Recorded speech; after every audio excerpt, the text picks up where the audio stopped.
Igbo Roma rituals earlier this year before I went back.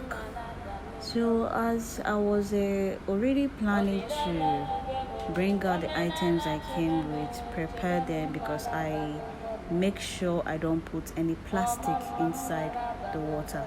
So I was, surfing them out, bringing out to make sure that there is no plastic in any of those items. So I was eavesdropping in the prayers of other people that were around close by.